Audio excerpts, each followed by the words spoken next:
tenerlos con nosotros y sean ustedes muy bienvenidos.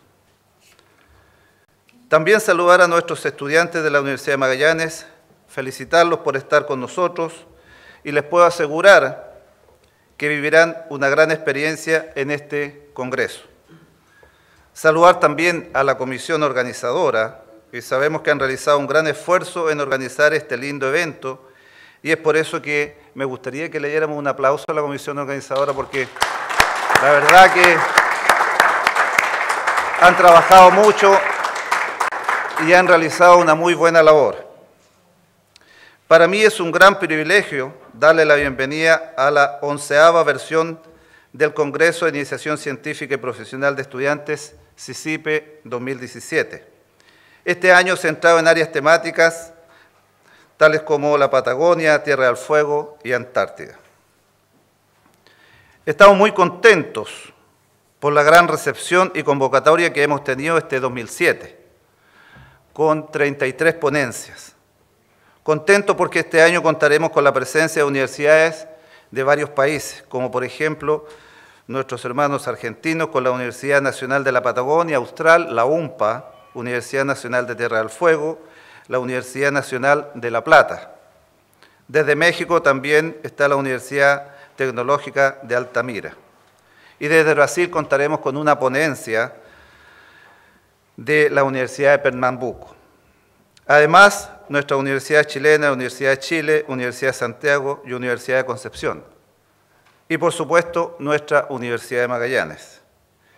Me gustaría destacar que este año hemos mejorado la promoción de los trabajos y participantes a través de videos individuales de cada uno de ustedes. Creemos que esta experiencia los enriquece y los coloca ante un escenario más exigente en su formación como profesional, ya que hablar frente a una cámara no es fácil, pero tiene una gran ventaja. Ahora la comunidad los conoce y sabe que ustedes se están desarrollando en sus estudios. Ahora, es necesario realizar la siguiente pregunta. ¿Por qué es tan importante este congreso? El CICIPE es un congreso muy especial. Y les quiero, aquí hago un paréntesis porque les quiero contar de que nuestro vicerrector de investigación y posgrado, hace 11 años o un poco más, a través de un proyecto, tuvo la gran visión de poder organizar este primer CICIPE en aquellos años. Y eso ha sido muy importante, muy relevante, porque de alguna manera nos está relacionando lo que es las carreras de pregrado con la investigación. Y eso es lo que realmente buscamos. Así que me gustaría también que le diéramos un aplauso al doctor Andrés Mancilla, nuestro vicerrector de investigación y posgrado, porque ha sido una de las personas, diría yo, más influyentes en lo que es la investigación de nuestra universidad, ¿no? Él es profesor titular, ¿cierto? Tiene numerosas publicaciones en el extranjero y nacionales, actúa directamente también con el doctor Rossi en otros institutos de investigación, es reconocido a nivel mundial, y la última noticia también, ¿cierto?, que existe, su área de actuación son las algas, y también existe le colocaron una alga, ¿cierto?, el que lleva el apellido de él, así que un gran reconocimiento para nuestro vicerrector. Y se me perdió también donde estaba trabajando, aquí está. Sí, es un congreso muy especial, ya que es organizado por una universidad estatal chilena, más austral del mundo, y como todos sabemos, nos encontramos en una de las regiones donde están ocurriendo grandes cambios climáticos, debido al calentamiento global, donde existe una alta heterogeneidad ambiental, tenemos la influencia de 3 océanos, un lugar único en el mundo sin réplica, una de las 24 regiones más prístinas del mundo, etcétera, etcétera, etcétera. Razones suficientes para participar en este congreso científico de estudiantes. También queremos proporcionar a ustedes una instancia donde se busque generar un espacio de diálogo entre profesionales y estudiantes, nacionales e internacionales, que favorezcan y fomenten la reflexión y discusión en torno a los trabajos de investigación realizados por ustedes, incorporando en ella una fuerte componente innovadora en sus trabajos. El CICIPE es de ustedes y para ustedes, Es una plataforma donde se valoran todos sus esfuerzos y trabajos. Son ustedes los expositores quienes contarán con instancias de conversación y espacios donde podrán exhibir sus trabajos en las áreas que han desarrollado en los últimos años. También tendrán la oportunidad de generar vínculos con estudiantes de otras universidades e incluso de otros países.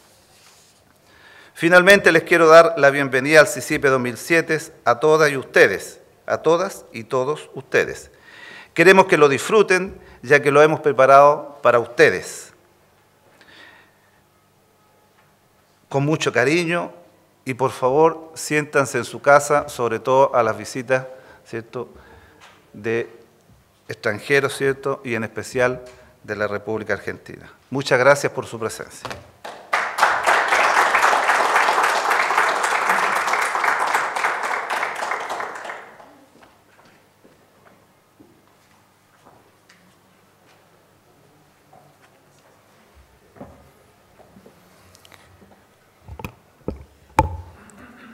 Muy bien, y continuando entonces con el CICIPE 2017, damos inicio entonces a la conferencia de apertura. Y para hacerlo entonces, invitamos a poder pasar a Diego Solsona Cisternas, sociólogo, magíster en Investigación Social y Desarrollo de la Universidad de Concepción, y a Wilson Verdugo Guanumán, terapeuta ocupacional de la Universidad de Chile, magíster en Educación, mención currículo Universidad de Magallanes, a hablarnos sobre el tema Imaginarios sociales, la construcción invisible de la realidad social, el caso de la discapacidad en la región de Magallanes. Escuchamos entonces a Diego Solsona y a Wilson Verdugo por los siguientes 30 minutos.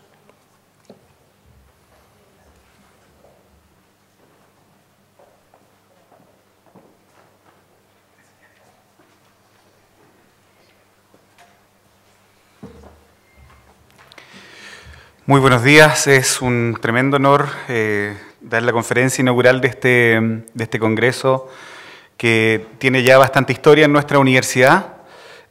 Vamos a hablar probablemente de un tema que para algunos resulte un tanto desconocido. El tema de la discapacidad es hoy día un tema contingente, necesario y muy importante de hablar de él. Esta investigación estuvo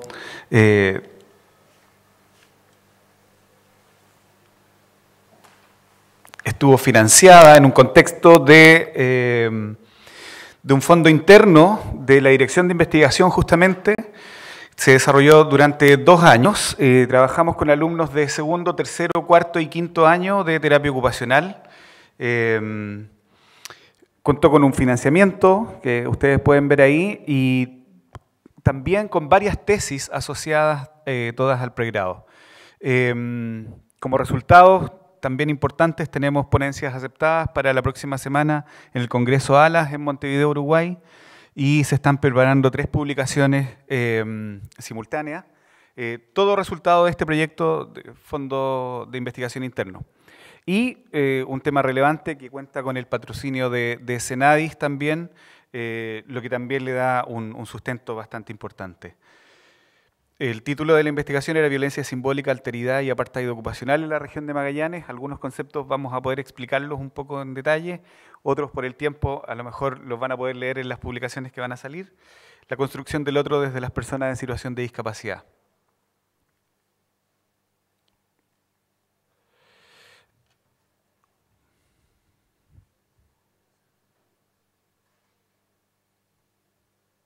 Ahí sí, ya.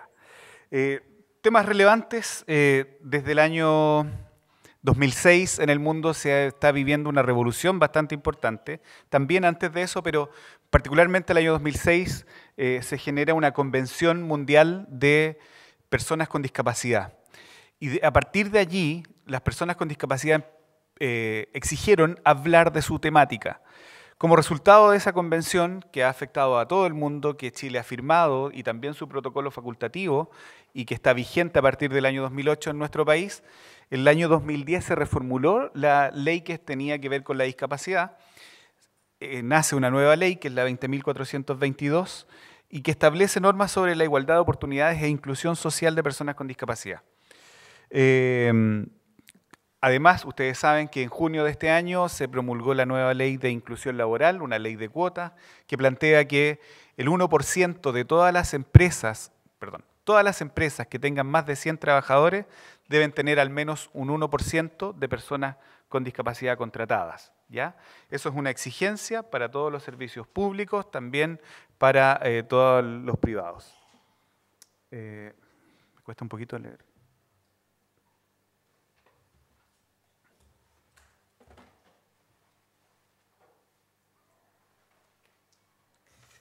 Hemos visto también distintas campañas que son lideradas por el Servicio Nacional de la Discapacidad, que pertenece al Ministerio de Desarrollo Social y quien es quien lidera toda la temática de discapacidad. Probablemente ustedes han visto en las redes sociales, Walkie Talkie, que ha hecho algunos pequeños videos, cortos videos respecto de, por ejemplo, cómo referirse a las personas en situación de discapacidad. Vamos a abordar esas temáticas también un poquito más adelante. Y también consideramos el hecho de que estamos avanzando muy lentamente, lamentablemente, transitando desde un modelo médico rehabilitador, que es el que domina prácticamente todo el imaginario social respecto de la discapacidad, hacia un modelo más social. Y eso es relevante porque el modelo médico rehabilitador plantea que la persona con discapacidad es el problema, todo depende de él y en el fondo se asigna la responsabilidad a esta persona con discapacidad. El modelo médico rehabilitador lo que hace es querer rehabilitarlo, dejarlo lo más normalito posible para que se inserte en la sociedad, versus un modelo social de la discapacidad que, insisto, a partir del año 2006 con mucha fuerza, pero también desde antes en algunos países como Estados Unidos o en Europa, ha ido tomando fuerza. Y este modelo social de la discapacidad plantea que en realidad el tema no es de la persona con discapacidad. El tema es de la sociedad que impone barreras, de todo tipo, ¿ya? ¿Por qué?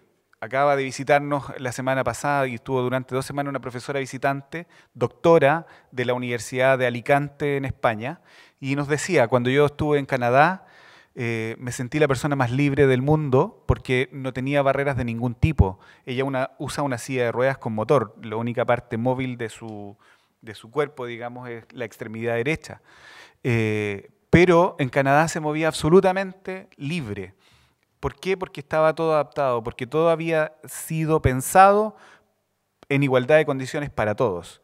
Entonces, finalmente este modelo social, lo que quiero decir es que las barreras las plantea la sociedad. En la medida que se eliminan esas barreras, no existe discapacidad, ¿ya?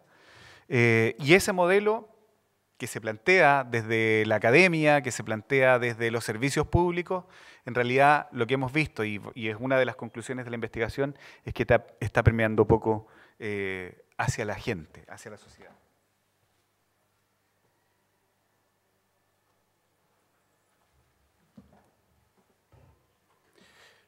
Ok, nosotros, parte del marco teórico de toda esta investigación tiene que ver con la violencia simbólica. Y nosotros planteamos que existe violencia simbólica hacia las personas con discapacidad, porque es aquella forma de violencia donde a través de la intencionalidad del poder logran imponerse significados presentados como legítimos. Hoy día nosotros seguimos, o gran parte de la sociedad sigue refiriéndose a las personas con discapacidad como los discapacitados, o como los lisiados, o como los lesitos, etc. Todo eso, todo ese lenguaje que vamos utilizando, del cual muchas veces no somos conscientes, va generando violencia. Es una generación de violencia. Y hablamos de apartheid ocupacional muy rápidamente. Son 2 investigadores, terapeutas ocupacionales, que plantean que el apartheid ocupacional es la segregación de los grupos de personas mediante la restricción o negación del acceso a una participación digna y significativa. Y si lo pensamos, tienen bastante razón, porque las personas con discapacidad muchas veces no tienen acceso igualitario, por ejemplo, a un restaurante. La misma persona que yo les contaba al principio, llegó el primer día, quisimos invitarla a cenar en esta ciudad a un restaurante, y créanme ustedes que fueron 2 o 3 que tenían posibilidad de acceder con silla de ruedas. O sea, usted, director de investigación, el doctor Rossi, no podríamos estar hoy día en silla de ruedas y hacer nuestra vida como quisiéramos, por ejemplo, ir a un restaurante a cenar, porque no tenemos las condiciones. Es tremendamente violento lo que vivimos. Y de esas cosas no somos conscientes. De ahí la relevancia de esta investigación, de poner esto en contexto y de decir, hey, aquí tenemos que avanzar muchísimo. Y los imaginarios sociales, que son matrices de sentido o esquemas de representación, a través de los cuales se configura, percibe, explica o interviene lo que se considera realidad. Estos imaginarios contribuyen a conservar ciertas pautas y determinar lo plausible o aceptable dentro de una sociedad. Voy a pasar bastante rápido.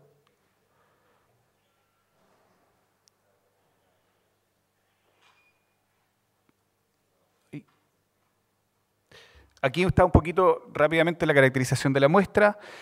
Hicimos entrevistas, como ya les decía, con la ayuda de nuestros estudiantes a 637 entrevistados, 57% de mujeres, 43% de hombres, en Punta Arenas, Puerto Natales, Puerto Williams y en Porvenir. 43% tuvo una enseñanza media completa, un 27% una enseñanza superior completa, y el resto se distribuía fundamentalmente en una enseñanza superior incompleta y enseñanza básica. El ingreso económico, lo más relevante, fue menos de 264.000 pesos. Estos son según la clasificación que hace la encuesta CACEN. Y un 28% entre 265.000 y 528.000 pesos. Un poco para tener la idea de quienes también nos estaban contestando la encuesta. Y vamos rápidamente a los resultados. Aquí es relevante respecto de qué es la discapacidad. La mayor parte de la gente, como yo decía, piensa que es una dificultad de las personas para desarrollar actividades de la vida cotidiana. Yo les planteaba que en realidad el modelo social plantea que es un problema relacionado a cómo tratamos a las personas diferentes, cómo la sociedad impone barreras para que efectivamente las personas puedan ser incluidas. Incluidas, digo, no integradas, ¿ya? Porque también hay que ir derribando mitos y avanzando en esto del lenguaje respecto de las personas con discapacidad. Hace un tiempo atrás se hablaba de integración y la verdad es que hoy día hablamos de inclusión.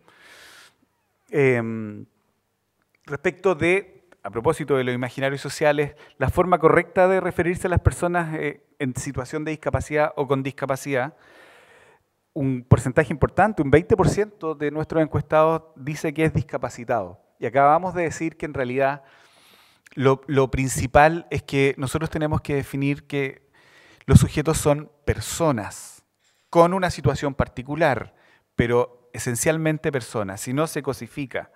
Incluso minusválidos o deficientes o personas especiales. Varios de ellos, más de un 35%, dijo que era persona en situación de discapacidad.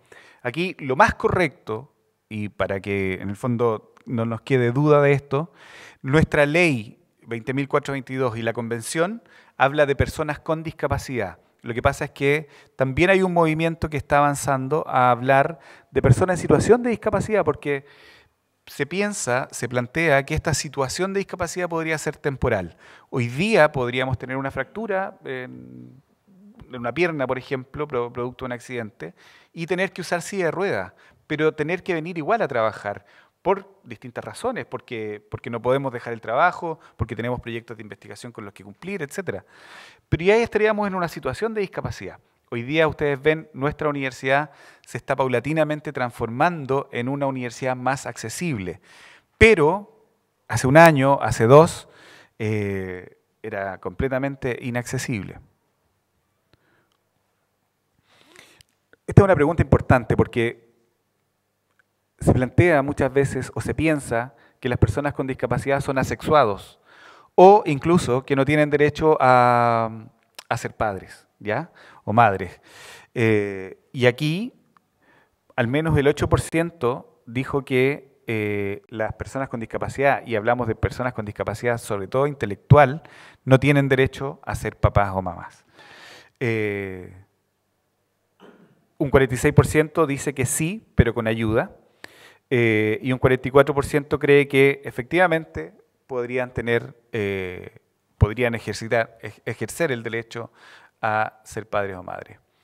Respecto de continuar estudios superiores, esto es bastante importante. El 93% de las personas con discapacidad física piensa que efectivamente pueden continuar estudios superiores. Respecto de la discapacidad intelectual, me parece que no.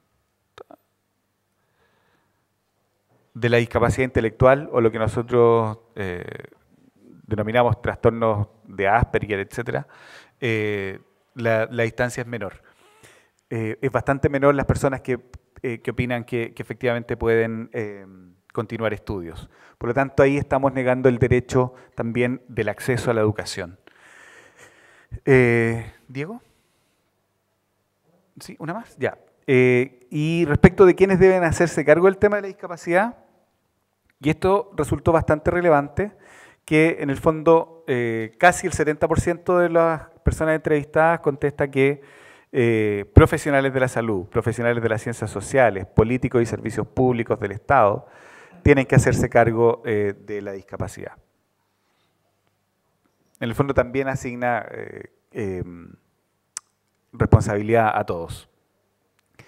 Y esto resulta muy relevante para nuestros colegas de Senadis, bienvenida Vanessa, respecto del conocimiento acerca de la normativa legal que tiene que ver con la discapacidad. Un 83% de ellos no conoce ni tiene idea de qué dice la ley, qué plantea, qué resguarda, cuáles son los derechos que la ley de inclusión de personas con discapacidad, la 20.422, permite ejercer.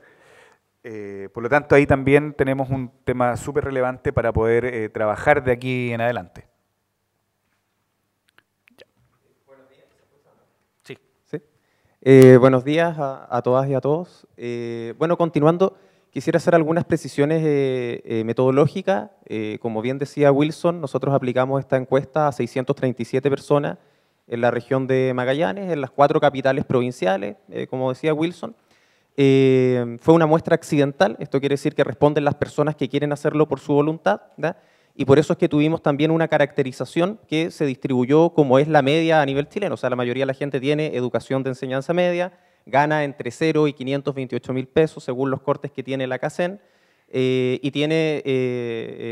bueno, como decía también la distribución fue un poco asimétrica porque obviamente Punta Arenas tiene una densidad demográfica muchísimo mayor que las otras comunas y por eso que explica el 55% de la muestra. Pero en cuanto a la proporción de las personas que respondieron por la cantidad de habitantes de cada comuna, sí hay una simetría, ¿verdad?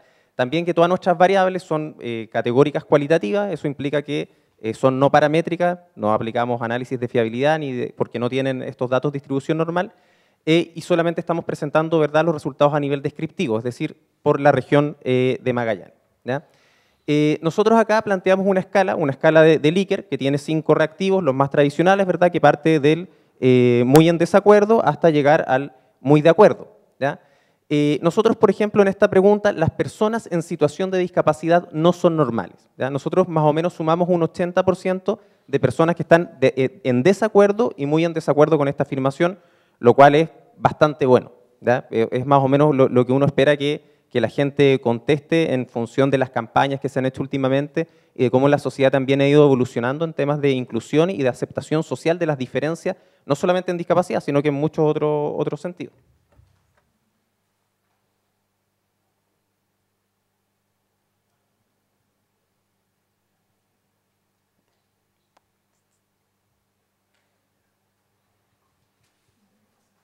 No pasa. ¿Se pegó? Ahí está. Ya. Este enunciado es muy interesante a partir de las otras preguntas que están también en la escala, porque dice, las personas en situación de discapacidad deberían ser tratadas como cualquier otra persona, ¿verdad? Y tenemos porcentajes de acuerdo también que bordean el 90%, ¿verdad? Sin embargo, cuando nos... Wilson. ¿Ya? Las personas en situación de discapacidad deberían tener oportunidades de inserción laboral. También tenemos porcentajes muy avasalladores, que están entre el 80 y el 90% con respecto a los niveles de acuerdo y muy de acuerdo con respecto a este tema. Con respecto a si las personas en situación de discapacidad deberían tener mayor representatividad en los cargos públicos y políticos, también estamos bordeando el 75% de personas que están de acuerdo, ¿ya? Pero acá empiezan a venir las contradicciones y la escala está hecha para eso, ¿ya? Para ir identificando algunas cosas, ¿ya? Cuando preguntamos, ¿deberían existir trabajos diferenciados para personas en situación de discapacidad? También tenemos porcentajes de acuerdo y muy de acuerdo que bordean más o menos el 50%, ¿ya? Obviamente es bastante paradójico que las mismas personas que contestaron que están de acuerdo con la inclusión laboral de las personas en situación de discapacidad crean que tengan que existir circuitos diferenciados donde participen las personas en situación de discapacidad. Esta pregunta bueno, yo por lo menos la considero bastante polémica y que un tema que se ha discutido como sociedad en los últimos años. Nosotros, como bien decía el director de investigación, don Manuel, en su saludo inicial, tenemos algunas particularidades en la región. Una de las que no se nombraron es la fuerte identidad regionalista que nosotros tenemos, ¿no? Los que hemos nacido acá, que bueno, eso se puede discutir en otros contextos, pero una de las cosas que configura la identidad justamente de estas famosas jornadas, que ahora se llaman jornadas por la rehabilitación, jornadas magallánicas, que en algún tiempo se llamaron jornadas por el niño impedido, a propósito del lenguaje, esa palabra tiene una semántica muy fuerte, muy devaluada, ¿verdad? Decir la palabra impedido, eso es un garabato, ¿ya? Y acá más o menos el 60% de las personas está a favor de que las jornadas por la rehabilitación es la mejor forma de recolectar fondos para las personas en situación de discapacidad, ¿ya? Situación que la voy a discutir mayormente con la discusión teórica, pero ¿ya?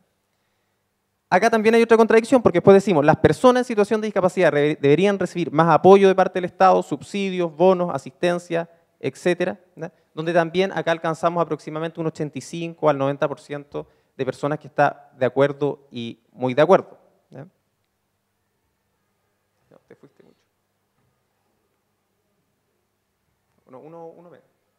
Recolección de fondos acá también, o sea, acá ahí faltó el enunciado, pero le preguntamos a las personas si justamente las campañas que tienen que ver con solidaridad, con filantropía, con altruismo, eran la mejor forma de financiar la temática de la discapacidad, y también hay una coherencia con esta aceptación de las jornadas por la rehabilitación como las mejores formas de financiar las intervenciones y los tratamientos médicos de los cuales son usuarios las personas con discapacidad.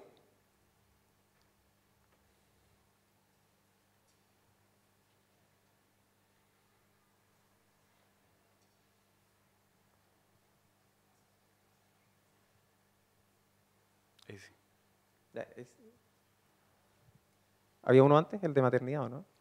No, el de relaciones sexuales, ¿ya? A propósito de lo que decía Wilson con respecto a que se cree que las personas con discapacidad son asexuados, en algunos casos hay algunos mitos imaginarios con respecto a la discapacidad intelectual de que son hipersexuados, ¿ya?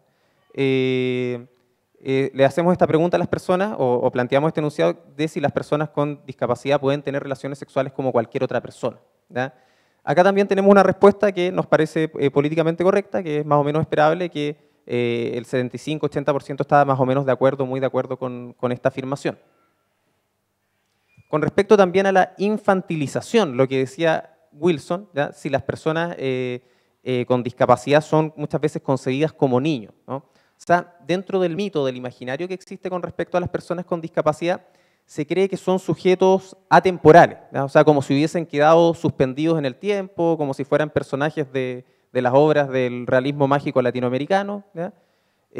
Cosa que obviamente no es cierta, ¿ya? El problema de la infantilización, ¿ya? Es que la infantilización está asociada también a muchas restricciones con respecto a ciertas ocupaciones y ciertas prácticas, que también me voy a referir ahora cuando lleguemos a la discusión teórica, ¿ya? Y el último tiene que ver con la maternidad, ¿ya? Le preguntamos a las personas si las mujeres con discapacidad intelectual pueden ejercer su maternidad, ¿ya? Y tuvimos un 60% también de personas aproximadamente que respondió que estaba de acuerdo, muy de acuerdo, que es una respuesta más o menos que positiva para lo que nosotros esperábamos. Sin embargo, también hay alrededor de un 20% que está en desacuerdo con esta información. ¿Ya? Bien. La presentación tiene un título que se llama Imaginarios sociales de la discapacidad. ¿Ya? Entonces, quiero detenerme un poco en qué son los imaginarios. Ahí había una definición técnica del doctor en sociología Manuel Antonio Baeza, con respecto a que son matrices de sentido que nos ayudan a configurar, a constituir lo que nosotros consideramos como realidad, pero que tiene que ver mucho con ideaciones o construcciones mentales, con ciertas percepciones que nosotros tenemos. ¿Ya? Entonces, el imaginario en el fondo, ¿ya?, no es sinónimo de delirio. O sea, si yo le pregunto a cualquiera de ustedes qué es la imaginación, nosotros podríamos pensar que la imaginación es una especie de delirio o es una especie de construcción fantasiosa. ¿Ya?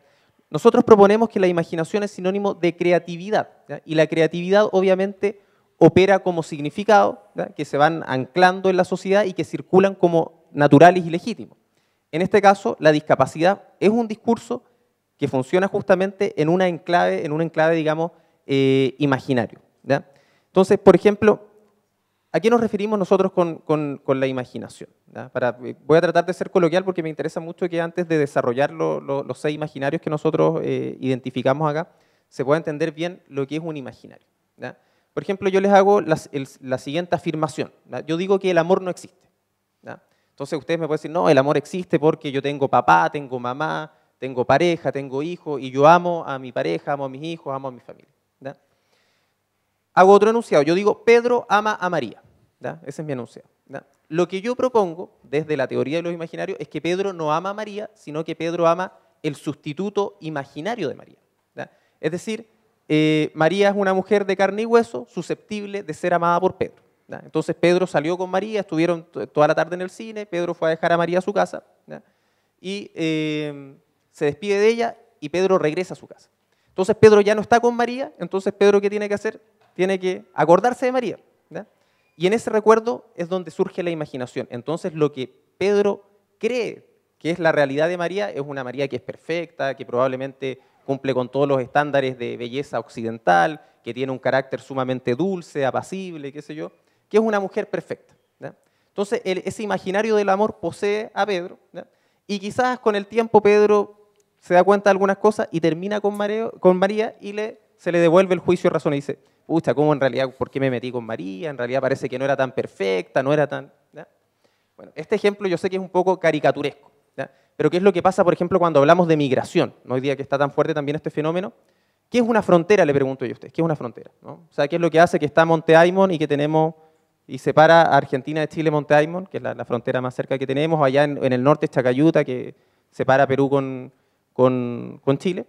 Es una línea, ¿no? O sea, doy un paso y estoy en Perú, y doy otro paso hacia atrás y estoy en Chile. ¿Ya? El problema es que si yo doy un paso sin mi cédula, sin mi documento, a mí me pueden deportar, puedo provocar una guerra, puedo hacer movimientos militares entre los países, por esta imaginación, este proyecto imaginario que nosotros llamamos nación. Tú estás en mi nación sin documento. ¿Ya? Y ni hablar justamente de este fenómeno de inmigración, todas estas personas que han venido a la migración sur-sur, ¿verdad?, principalmente provenientes de Colombia, de Venezuela, ¿verdad?, de República Dominicana, vienen con este famoso imaginario del sueño chileno, ¿no? O sea, que acá Chile es un país espectacular, donde las cosas funcionan muy bien, donde tenemos una alta calidad de vida, donde hay muchas oportunidades laborales, y estas personas vienen acá bajo ese imaginario, ¿no? Y son capaces de viajar 20 días en un bus, 30 días en un bus, por algo que es imaginario. En este contexto, la discapacidad también es algo imaginario. O sea, todos los constructos, todos los conceptos son cosas polisémicas, es decir, que pueden tener más de un significado. Y en función de eso, la discapacidad también es un constructo polisémico. ¿Cómo nosotros terminamos anclando, ¿ya?, o aterrizando una forma de entender, en este caso, la discapacidad a nivel social? A través justamente de los imaginarios que son apropiados por ciertos modelos. ¿Ya? Lo que nosotros proponemos con Wilson, ¿ya?, a partir de toda la revisión teórica, de los resultados que tenemos y de esta discusión, es que hay un modelo médico rehabilitador que es hegemónico, que es imperante y que impone los discursos y los imaginarios que circulan en la sociedad civil, en las personas comunes y corrientes, con respecto a lo que es la comprensión de la discapacidad. Este modelo, como bien decía Wilson, individualiza la discapacidad, la rotula en forma de enfermedad, y eso hace que ese invisibilicen unas relaciones objetivas de desigualdad que existen entre personas con discapacidad y personas sin discapacidad, ¿ya? Hay unas relaciones objetivas de desigualdad, ¿ya? Y el tema del lenguaje es fundamental, ¿ya? Porque muchas veces estos eufemismos, ¿no? Como decía Wilson, que son muy fuertes, ¿no es cierto? Minusválido, deficiente, especial, ahora que se estaba diciendo, ¿verdad?, con capacidades diferentes, eso también está mal dicho, o con necesidades especiales, también está mal dicho, ¿ya? Vienen muchas veces producto de este modelo médico, ¿ya? Entonces nosotros acá vemos varios imaginarios. El primero es el de la caridad, ¿no? O sea, este tremendo refuerzo que se hace de la jornada a nivel magallánico, a nivel nacional de la Teletón, como más encima un hecho que une a los chilenos, ¿no? Hay dos cosas que unen a los chilenos, ¿no? La selección y la Teletón, ¿ya? Entonces es muy fuerte desarraigar de las personas que crean que la discapacidad se tiene que gestionar solidariamente desde los privados, porque es muy fuerte como las jornadas o la Teletón refuerzan dos imaginarios identitarios, en el caso magallánico regional y en el caso chileno nacional, ¿ya? Y también nos sirve a los otros sujetos para plantearnos como sujetos altruistas, generosos, misericordiosos, filántropos, que estamos aportando caritativamente a una causa, ¿ya? Una idea muy, muy equivocada, ¿ya? El de la dependencia, nosotros preguntamos si podían estudiar, si podían ejercer la maternidad, si podían trabajar, pero con ayuda. Allí también hay otra trampa ideológica, porque todas las personas con o sin discapacidad necesitamos de un montón de redes de apoyo y somos dependientes de un montón de actores y de instituciones y de infraestructuras para poder hacer nuestra vida de la forma más correcta posible, ¿ya? Por lo tanto, lo de la dependencia también es una cosa bastante cuestionable. La normalidad. La normalidad sí que es una cosa tremendamente ideológica y política, el ser normal, ¿ya? ¿Por qué? Porque en el fondo, ¿qué es la normalidad? Una buena referencia, ¿ya?, con la cual yo compararme para ver si mis actos, si mis disposiciones son las correctas, ¿ya? Ahora acá nosotros tenemos un problema muy grande cuando se concibe a las personas con discapacidad, ya sea física o intelectual, como personas que no son normales, porque uno tiene que hacerse la pregunta, ¿no son normales en función de qué?, ¿ya? De partida, hoy día, por ejemplo, nosotros no nos podemos desentender del contexto económico en el que vivimos, una sociedad, algunos le llaman neoliberal, capitalista salvaje, de libre mercado, social de mercado, como usted le quiera llamar, pero lo cierto es que hoy día los seres humanos somos valorados productivamente. En cuanto nosotros producimos, tenemos una ponderación, una mirada de los otros, ¿ya? Entonces, el modelo médico rehabilitador también propone esto de la incompletud, ¿no? O sea, las personas con discapacidad como personas incompletas, al no tener cuerpos, ¿ya?, o facultades cognitivas, intelectuales, normales, no podrían, por ejemplo, trabajar, acceder a ciertos puestos de trabajo. Cuando uno no trabaja, no tiene recursos, por lo tanto no consume y no está integrado a este parámetro de integración que propone la sociedad neoliberal del Chile del siglo XXI, que es el consumo, ¿no? Hoy día uno es ciudadano a medida que consume. Entonces, en esta frenesí consumista, hedonista también de la sociedad neoliberal, las personas con discapacidad también quedarían fuera de este tipo de participación, ¿ya? Y la normalidad, como decía, también es una ideología, ¿ya? Hoy día, por ejemplo, tenemos graves problemas de violencia de género o violencia en la pareja, por ejemplo. Se han hecho estudios acá en esta universidad con respecto a eso, ¿ya? Y generalmente las personas que son denunciadas nunca han tenido un diagnóstico. O sea, es decir, los hombres que les pegan a la esposa, a los hijos, no son anormales porque no tienen diagnóstico. Pero ahí están, ¿verdad?, cometiendo femicidio y ese tipo de cosas, ¿ya? Por lo tanto, es una trampa también muy, muy complicada esto de la normalidad. El de la infantilización, que ya lo vimos un poquito, acá también hay otro problema, porque un niño o una niña hay un montón de cosas, ¿verdad?, que no puede hacer, ¿no es cierto? Como por ejemplo, trabajar, no puede decidir de forma, no tiene una voluntad soberana para tomar decisiones, ¿ya? Está también un concepto muy perverso que es el de la interdicción, que es como no tener también una especie de soberanía jurídica con respecto a muchas cosas, ¿ya?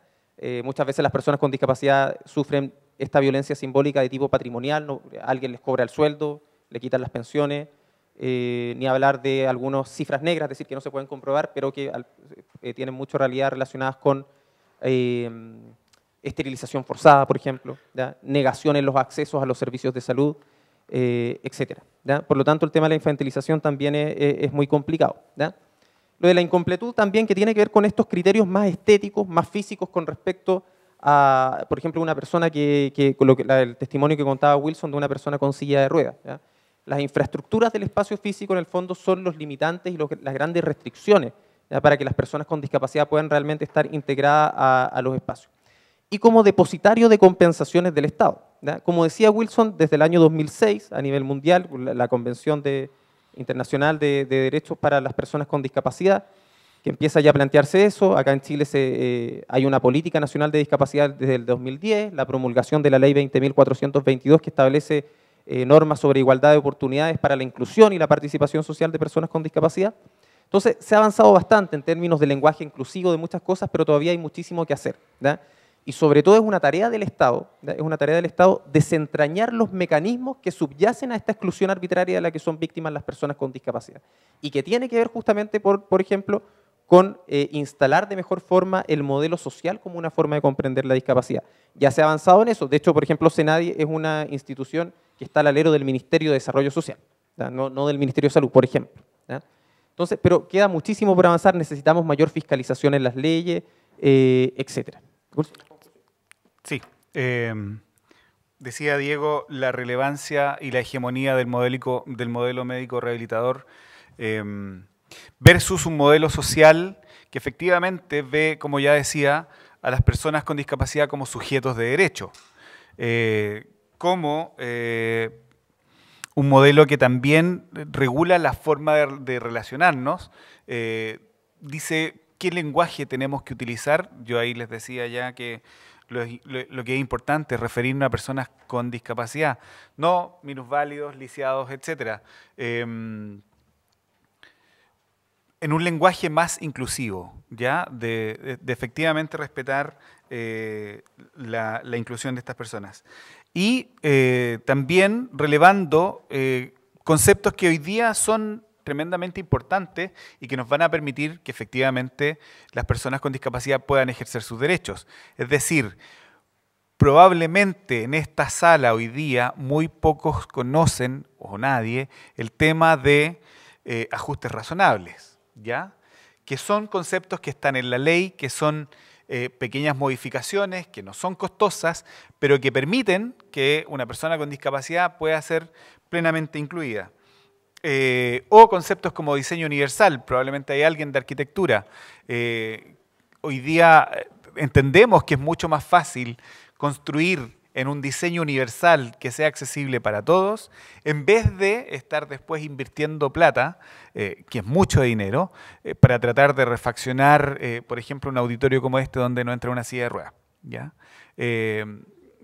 Necesariamente tenemos que decirlo, muchas de las acciones que tenemos que tienen que ver con discapacidad no podemos hacerlas en este auditorio porque no es accesible para personas con silla de ruedas.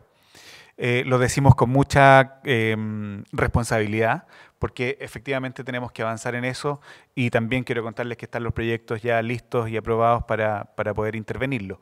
Donde voy es que es mucho más caro hacerlo después que diseñar desde el principio. Por eso es que nuestros arquitectos, los ingenieros, los constructores, también es importante que conozcan de esta temática, estamos trabajando con ellos porque en el fondo ellos diseñan el mundo en el cual estamos viviendo. Entonces nos falta muchísimo avanzar, transitar de esta ideología del modelo hacia un modelo social. Y finalmente las discusiones. Sí, bueno, ya habíamos hablado bastante de esto, pero así como vamos para concluir, porque igual ya nos encontró la hora, pero el modelo médico rehabilitador, ¿cómo se define y se certifica la discapacidad? ¿Ya? O sea, para darles un dato, la discapacidad se porcentualiza, ¿ya? A las personas se le asigna un porcentaje para ver el nivel y el grado de discapacidad después de algunos trámites, algunos diagnósticos que hay que hacer, ¿ya? Nosotros creemos que existe una especie de inclusión excluyente, eso es lo que tenemos hoy día. ¿Por qué? Porque en el fondo, crear circuitos diferenciados para las personas con discapacidad apunta un poco a eso. O sea, lo que nosotros como sociedad civil debemos aspirar es a ver a las personas con discapacidad no como puntos donde compararnos, donde, por ejemplo, donde se juega esta dicotomía, esta lógica binaria excluyente entre normal y anormal, ¿ya? Sino que las tenemos que ver como personas cuya discapacidad tiene también un sentido y que ellos pueden desenvolverse cotidianamente de la misma forma con nosotros, con estas adecuaciones de las que hablaba Wilson, que tienen que ver justamente con cómo pensamos los espacios para todos, ¿ya? Porque si estamos con esta lógica, ¿no? Por ejemplo, de tener un baño para hombres y para mujeres, tendríamos que tener otro baño para personas de pueblo originario, uno con discapacidad, otro para personas que tienen otra orientación sexual, etc. Entonces, eso es exclusión, ¿ya? El tener un baño, por ejemplo, para personas con discapacidad, ¿ya? El Estado genera condiciones para la inclusión, como hemos dicho, pero no es suficiente, nos falta muchísimo para avanzar, sobre todo en fiscalización de la ley, porque hay muchas instituciones, muchos espacios, muchos servicios que no cumplen con lo que está establecido en la legislación y no hay sanciones. Entonces, cuando a uno no lo sancionan, lamentablemente en términos normativos, uno cree que lo puede seguir haciendo, ¿ya? Entonces, por ejemplo, en eso el Estado tiene que intervenir muchísimo más, ¿ya? La connotación negativa de la otredad, ¿ya? El problema no es que existan otros, ¿ya? Y la otredad también no solamente funciona para personas con discapacidad, también para personas inmigrantes, para personas con orientaciones sexuales diferentes a las establecidas convencionalmente, para diferentes tipos de personas, ¿ya? Entonces, el problema no es que haya un otro, el problema es que ese otro se ha construido en un parámetro de referencia para nosotros, donde se juegan estas cosas como, por ejemplo, la normalidad o la anormalidad, ¿ya? También hay criterios estéticos, ¿no? Relacionados sobre todo en el tema, por ejemplo, de derechos reproductivos y sexuales, ¿ya? De creer que por algunos patrones estéticos mujeres y hombres no pueden ejercer paternidad, maternidad o no pueden tener relaciones sexuales, ¿ya? Cosa que es totalmente también falsa. O sea, es decir, cuáles son las condiciones para la sexualidad. Decir que es la genitalidad es algo muy reducido, porque la sexualidad abarca también otros ámbitos. Decir que es la voluntad de lo que nosotros llamamos amar o querer también es muy reducido, porque amar o querer a alguien o tener vida en pareja es algo muy complejo para cualquier persona y todos corremos ese riesgo, y por qué no también dejar que las personas con discapacidad puedan tener vida afectiva, vida sexual, vida social, ¿ya? Y lo otro es quién define todas estas cosas, como ya lo hemos planteado, y con esto concluimos, ¿verdad? Es este modelo médico rehabilitador, que quiere normalizar, rehabilitar, recuperar funcionalidad en las personas, pero en términos también biomédicos, funcionalistas, etcétera, ¿ya? Y obviamente, ¿quiénes son los que intervienen principalmente? Obviamente hay, bueno, médicos, fisiatras, kinesiólogos, terapeutas ocupacionales. Entonces también es importante que en esas carreras se vaya permeando también, vaya cambiando esta concepción de discapacidad para que se haga una intervención pertinente en función del modelo social, del modelo de derechos y de cómo nosotros concebimos a las personas con discapacidad. Sí, a ese respecto, por ejemplo, resulta bastante impactante que muchos de los profesionales de la salud, varios de los cuales entrevistamos, adscriben más bien a un lenguaje y a una postura frente a la discapacidad bastante basada en el modelo médico rehabilitador, mirando al otro de una manera muy diferente, muy desigual, con un estatus de poder sobre las personas con discapacidad, donde fácilmente se puede ver que llega una persona con discapacidad a un centro de atención y en realidad como que le gritan porque piensan que inmediatamente es sordo, o lo mismo con los adultos mayores, suceden ese tipo de situaciones. Entonces, finalmente para cerrar, los datos nosotros los tenemos desagregados por comunas también, en el fondo, qué opina cada una de las comunas, y por tiempo no pudimos mostrarlo acá, pero resulta bien relevante, por ejemplo, que en Porvenir es donde menos se conoce respecto de la temática de discapacidad. Probablemente, nosotros solamente una idea, es porque es el único lugar, la única comuna importante de la región donde no han tenido un EDLI, que es un programa de desarrollo local inclusivo, ¿cierto? Donde se desarrolla una estrategia de desarrollo local inclusivo, que sí se ha ejecutado en las otras comunas, y por lo tanto probablemente han escuchado más hablar de discapacidad, han escuchado más cómo referirse de manera adecuada a las personas con discapacidad.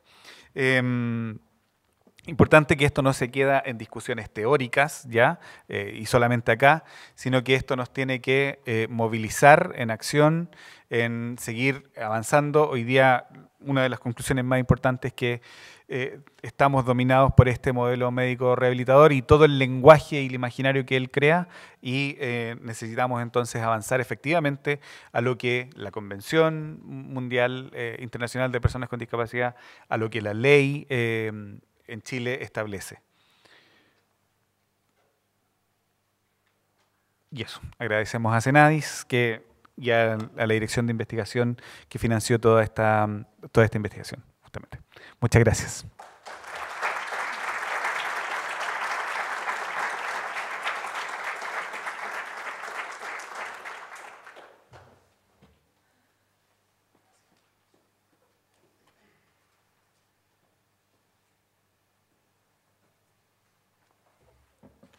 Muy bien, los agradecimientos entonces para Diego Solsona y para Wilson Verdugo por esta excelente conferencia de apertura. Les agradecemos su disposición para estar con nosotros el día de hoy. Muy bien, comenzamos entonces con las categorías y con las ponencias entonces para el CICIPE 2017. A continuación, comenzamos con las dos categorías que están participando el día de hoy, que son Ciencias Económicas y Jurídicas, desde el auditorio en el que estamos, Ernesto Livasic, y en la sala de consejo, en el cuarto piso de Ingeniería, entonces, comienza Ciencias de la Educación y Ciencias Sociales. Daremos un espacio de 5 minutos, a las 10, con 15 minutos, entonces comenzaremos en ambos auditorios. Aquí, en Ciencias Económicas y Jurídicas, entonces, se prepara Sergio Núñez Cárdenas, a continuación Juan Andrés San Martín Pacheco y Denise Nanduani. En Ciencias de la Educación y Ciencias Sociales nos presenta Cristóbal Estay Arancibia, Jessica Vidal Muñoz y desde la UMPA, Ezequiel Opian. En 5 minutos entonces comenzamos con ambas categorías.